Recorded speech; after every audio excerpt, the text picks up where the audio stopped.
Es esmu Jevgeņijs Kravčuks, neatliekamas medicīnas ārsts, un šeit strādāju Stradiņu slimnīcā jau 12 gadus. Un šobrīd esmu klīniskais virsārsts nodaļā, un kā arī strādāju intensīvā terapijas palātā un kā atbildīgais ārsts. Pulkstenis 7:45, un es pieņemšu maiņu no iepriekšējiem kolēģiem.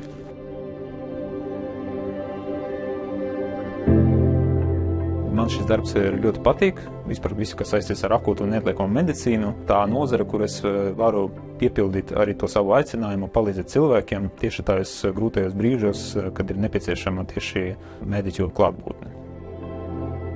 Tagad ir maiņa pieņemta, ir saraksts ar pacientiem, kuriem ir nepieciešama atkārtota izvērtēšana un stacionēšana nodaļā.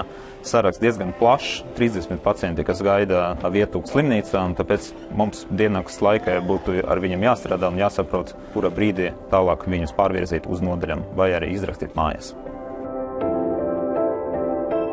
Darbs nodaļā ir ļoti dinamisks, tas nav tikai sēdēšana uz vietas, tas, protams, ir darbs ar pacientiem. Šodien es biju kā atbildīgais ārsts, un tas darbs ietver sevi visu nodaļas pacientu, saprast, kas ar viņiem notiek, saprast viņu tālāko ārstēšanas plānu, palīdzēt kolēģiem tikt galā ar sarežģītiem jautājumiem, kā arī piedalīties pašā ārstniecības procesā, veikt neatliekamas manipulācijas, kā intubācija vai kardioversija, vai arī pavadīt pacientu līdz datortomogrāfijai, kur nepieciešama narkoze. Un papildus tam darbam es arī sazinos ar citiem kolēģiem no nodaļām, un mēs koordinējam to pacientu plūsmu, lai visefektīvāk un ātrāk atrisinātu viņu esošo problēmu. Tad man ir saraksts ar pacientiem, kas šobrīd ir 65 nodaļā, un es eju cauri visiem pacientiem, un tad runāju ar ārstiem, izrunājam taktiku, ko darīt. Tagad mēs aiziesim uz pacientu observācijas nodaļu, kas arī pieder pie neatliekamas medicīnas centra, kur pacienti uzturas vairākas stundas līdz pat diemnaktī un gaida atrisinājumu viņa tālākā procesam.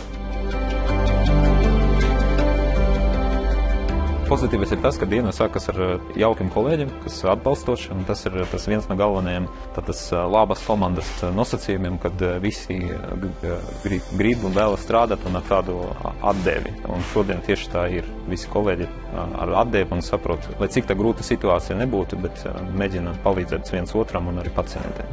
Un gandarījums no darba ir tad, kad esi padarījis darbu un pacientam ir labāk. Un viņš ir spējīgs atgriezties tajā vidē, kur viņš bijis pirms akūtas saslimšanas. Un tas ir pats galvenais, ko mēs varam šeit viņam piedāvāt. Tas ir cilvēcisko attieksmi uz pacientu vērsto ārstēšanu un uzmanību un arī tādu profesionālu palīdzību. Šobrīd man dežūra ir noslēgusies, un šodien bija diezgan piepildīta un intensīva dežūra. Mēs esam uzņēmuši vairākus pacientus ar nopietnām traumām, ar kardioloģiskām problēmām, veikuši vairākas kardioversijas, arī sedācijas pie manipulācijām, fibrogastroskopijā palīdzējām. Ar komandu mēs tikam galā ar visiem sarežģījumiem un visiem grūtām problēmām, kas saistīti ar pacientu. Un tas ir lielākais gandarījums un dod atspēru mūsu nākošajai maiņai.